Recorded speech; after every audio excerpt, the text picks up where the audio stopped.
The main attraction in those years, the same as it is today, it's still the water here. It's the healing water that attracts people to come here, more so than the dancers. The dancers will complement everything, and it'll bring a lot of people in too, but they basically come for the water. The healing water is the big attraction here. The Lake Manitou, of course, is a native Indian term for God or Great Spirit. A native tribe was passing through this area, and they had some members of their band were sick, and they decided to leave them behind. And they left them on the edge of the lake in a fever and in very poor health. When they returned through this area, they found 3 healthy individuals, and the story was that they, in their fever and delirious and whatever, they wandered into the lake, probably drank some of the water and so forth, but in any event, reportedly recovered and were healthy. And the native bands, of course, consider the lake to be very sacred place from a point of view of health. In the early days, this lake was more actively promoted as a health resort, and many of the people came here because of ill health. So Dr. Stipe recognized that there was a benefit to a lot of these people who came here, and he set up a health clinic where the patients would have hot baths, massage, and various treatments of one kind or another based on the lake and based on the minerals in the lake. And people came here because of the health thing. But not everybody has a health problem, and so people, of course, look for recreation, and it became, through the 20s and into the 30s and keep going,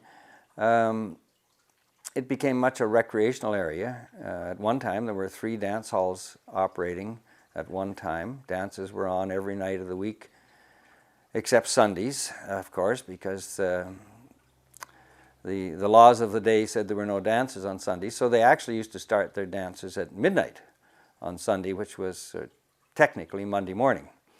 And I can vouch for it because I used to come here and dance when we could dance on a Sunday midnight frolic, and we'd dance till 4 in the morning. And that every weekend. Those 3 dance halls were jammed full of people. And this was a booming place. Of course, the world economy was booming in the late 20s and so forth, before the time of the Great Depression. So this was a very busy resort. This was one of the prime Western resorts, along with places like Banff and so forth. Winnipeg had a big colony of Jewish people there, and they come up here by the hundreds. And they made their home at McLaughlin Beach.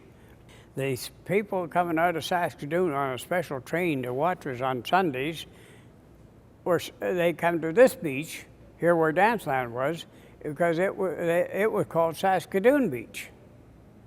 And both beaches were jammed with people. You couldn't, well, you didn't drive around the beach. You come here and parked your car, if you got a place to park it, and parked it, and you walked. And of course, the mode of travel in those early years was the trains. So they had trains coming from Vancouver, Edmonton, Calgary, Winnipeg, and all the short run trains here too, maybe from 50 miles, 100 miles away. They'd have special trains bringing people down here during the summer months. And of course, in those years, this was only a summer resort. It was not a year-round resort. And there were so many people here at the time, we could never find parking down along the lake. We had to get way up on the hill before we could find parking. And I remember that quite distinctly here, and I would say that there were 10, 12,000 people here at that time. Well, we always used to say, you know, when you lived in small town Saskatchewan, come summertime, it was pretty quiet. You weren't going to school and so forth, whereas Manitou Beach was alive. It was pretty exciting because you knew people from far away from these bigger centers. We became perhaps a little more citified than some of the other rural communities, but as soon as the summer was over, and the summer in those days, the season lasted from about the middle of June until Labor Day. And on Labor Day, this place would still be packed with thousands of people. The day after Labor Day, which was a Tuesday, school started and there was nobody here. It was just the people, the regular residents, which numbered probably a couple hundred, 300, and that's all. So in one day, it went from being a rushing summer resort to being a small town in Saskatchewan. Danceland was originally built by Wellington White out of Moose Jaw. And he built the White's Pool here too. He put up this structure and the White's Pool.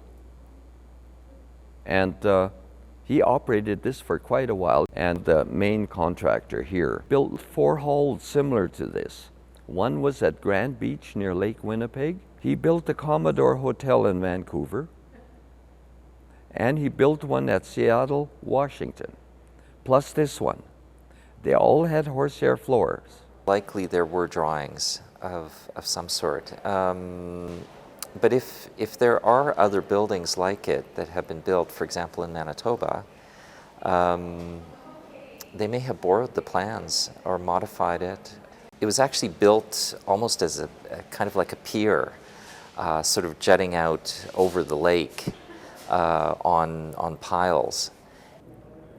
Well, I know that they built a dam here and pumped the water out and then put in the footings, and the hall was built on pillars. It wasn't a foundation. And then when they got built, they took the dam out, and we could go in under the dance floor with a canoe and listen to them dance, and we thought that was great when we didn't have any money to get inside. We would go down there or at the back and listen to the people talking up above, and thought we were having a great time. I guess we weren't, but we thought we were. The Danceland is really interesting. Having been built in 1929, it's the start of a transition, a stylistic transition that happened really at the end of the 1930s. It became more pronounced near the end of the 30s. Buildings like service stations, airports, radio stations, they all utilized a kind of white stucco expression on the exterior. It's often been called streamlined modern because of the horizontal lines and the curved corners. Buildings like the CBK transmitter building in Watrous, which is very close to Manitou Beach and Danceland, is almost an early modernist building. Again, white stucco, but very kind of cubic forms. And I think Danceland represents the start of that trend. It's got this very, very clean, very contemporary exterior. When they tore down the dance hall that was built on this site, was much smaller than this. They moved that dance floor down to the other beach and put a canvas top on it and called it the Wigwam. That was the Wigwam dance hall. And then the arcade was built, and we had 3 dance halls here at that time, but this is the only one that survived. But the interior space is really amazing, I think, because of the vaulted roof and the very unique wood trusses that were utilized there. It's always a challenge when you're trying to clear span a large space like that, especially to do it out of wood. I would assume that the trusses were built on site, that they weren't shipped in from somewhere else. So that's likely why they chose wood, so that they could do the work on site.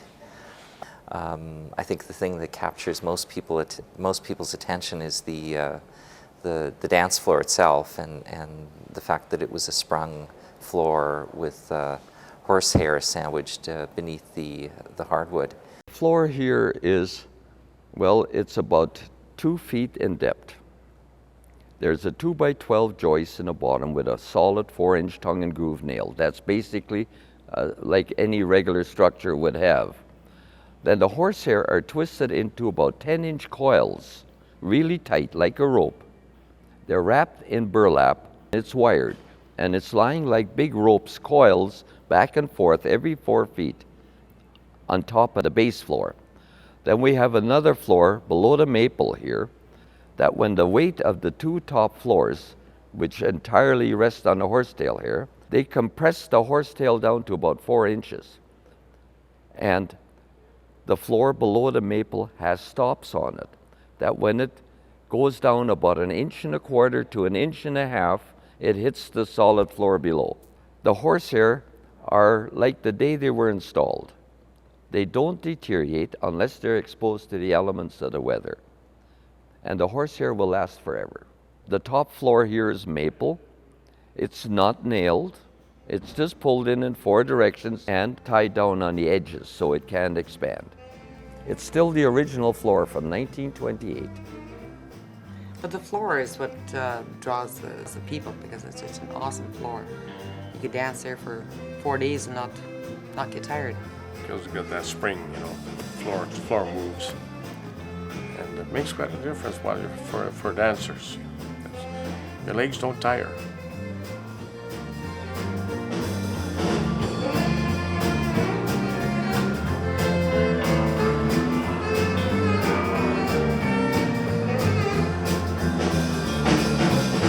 Won't you come home, baby? Won't you come home? She cried the whole night long. I do the chicken honey, I read the ring. I know I've done you wrong.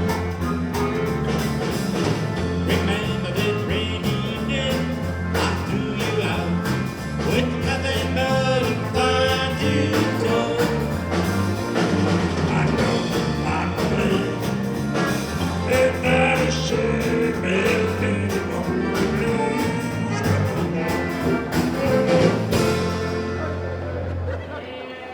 One thing I remember was they were called jitney dances. Our floor was roped off except for 3 areas where the dancers could go onto the floor. And they'd have to pay 10 cents every time they went for a dance. And I can remember buying those tokens here and dancing that night. It was 10 cents a dance, 3 for a quarter, or 15 for a dollar.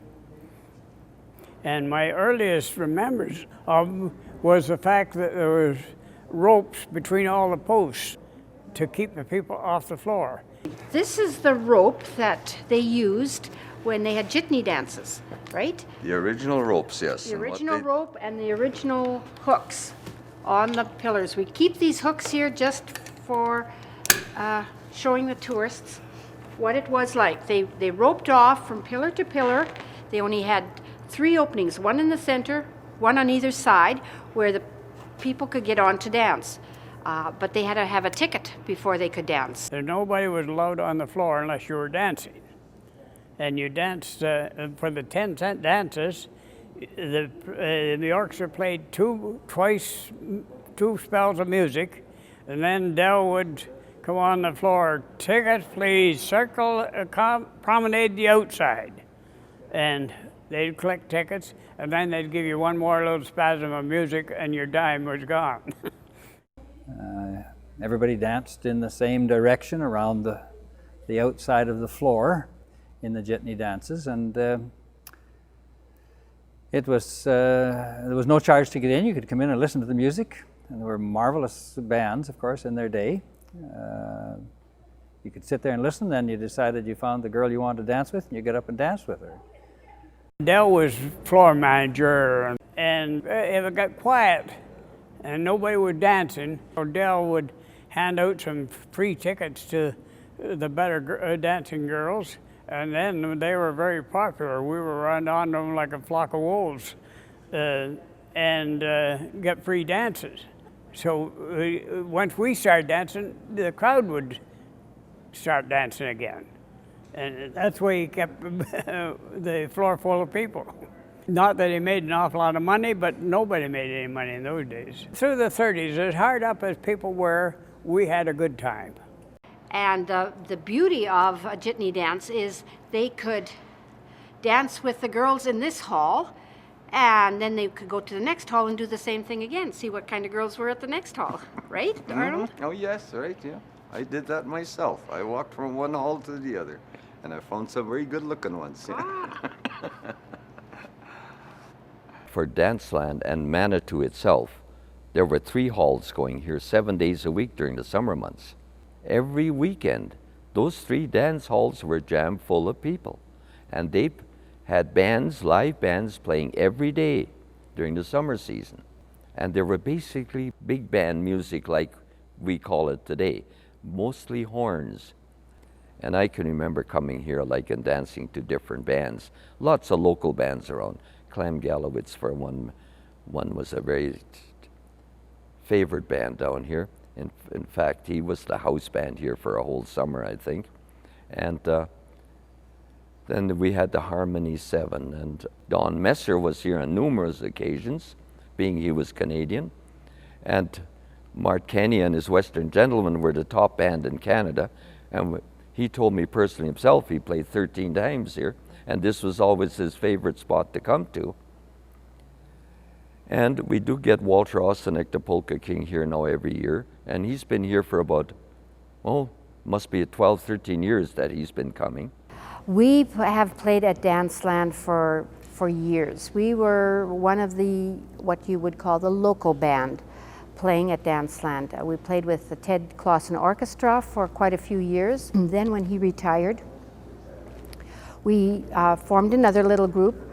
We called ourselves the Decades, and we were still one of the favorites, I must say, around Danceland, so we've been playing ever since. Well, my memory is that that dance hall has been around for a lot of years, and I had never been in it. In all the dances I played for, we'd never played there. And when I walked in there, I was just so impressed with it. I just thought it was a beautiful place, and I've loved it ever since. I look forward to playing there. The sound is good, the floor is good, and I enjoyed playing there. Well, my impressions were a little different because I was almost intimidated there because playing in Danceland where Mart Kenny played, and there was lots of famous bands in there, and all of a sudden here, we're in there. Whoa. I never thought of that. Ken Peeker was a band leader from Saskatoon. I think at that time he was advertising that it was his Bessborough Orchestra because they played in the Bessborough. And Ken, during the 40s, purchased Danceland and played here on a regular basis throughout the summer. He broadcast those dances back over CFQC Saskatoon. And he would stand there and say, direct from Danceland at Manitou Beach, this is the Ken Peeker Orchestra, bringing you music, and away they'd go.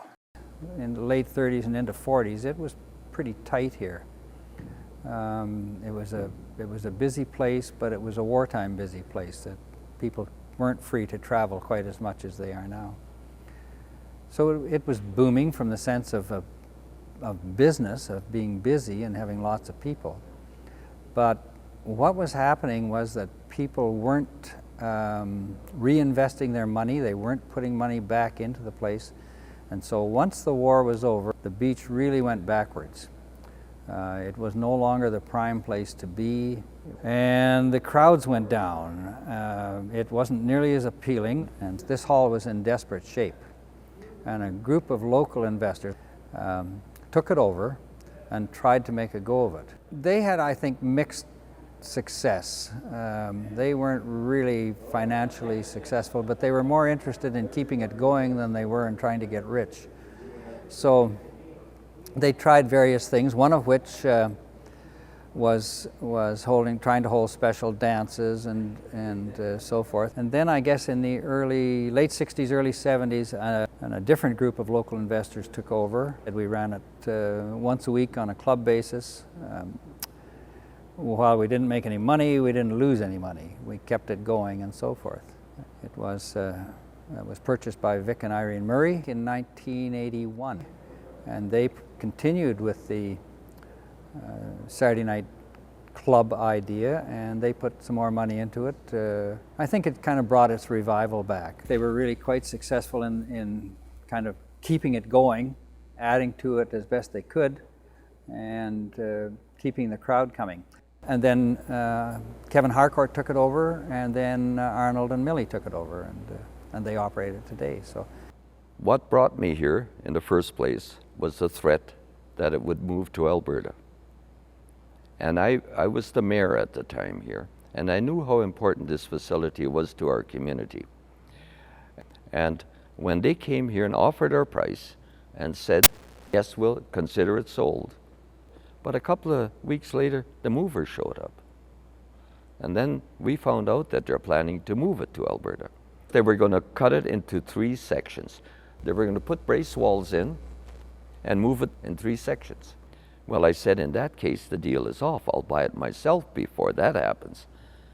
And me and my big mouth, that's what happened. I had to buy it to keep it here.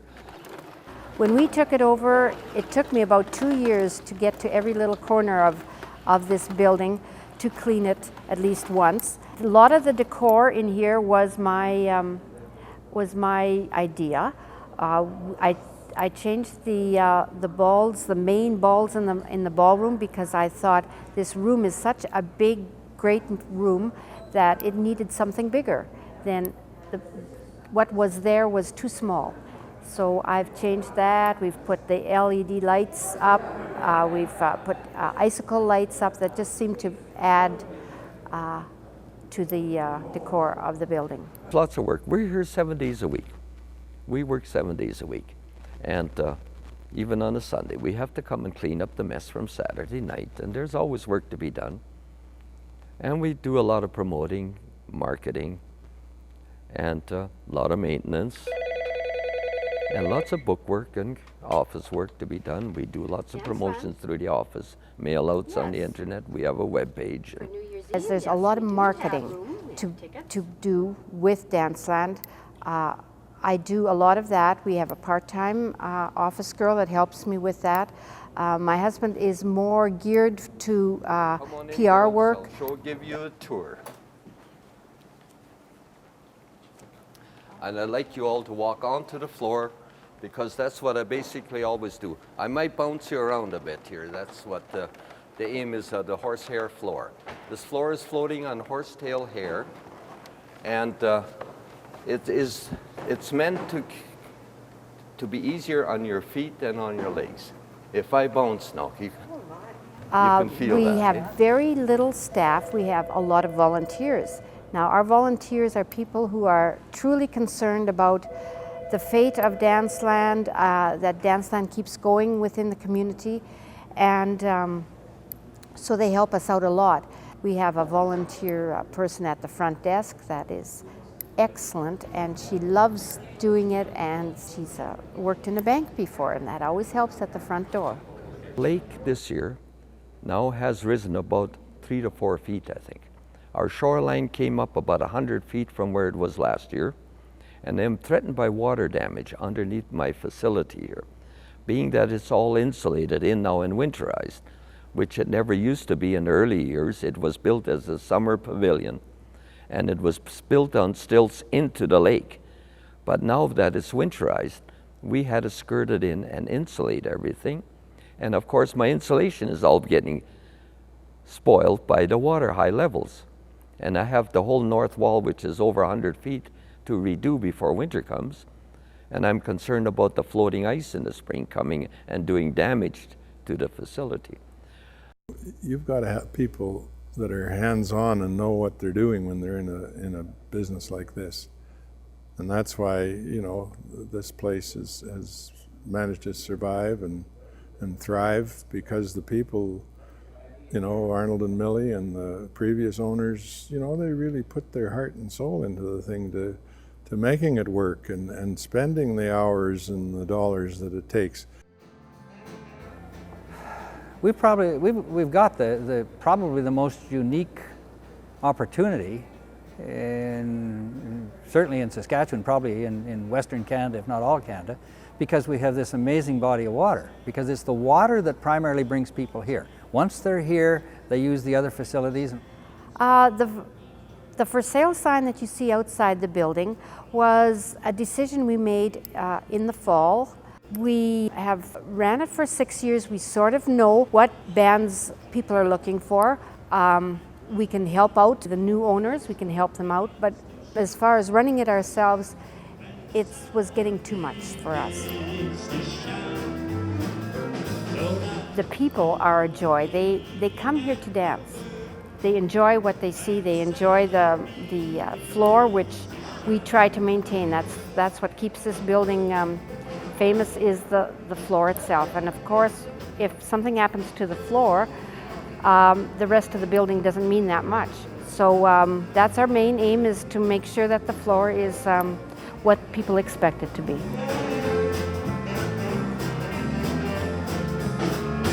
When the saints go marching in, when the saints go marching in, Lord, I want to be there. When the saints go marching in,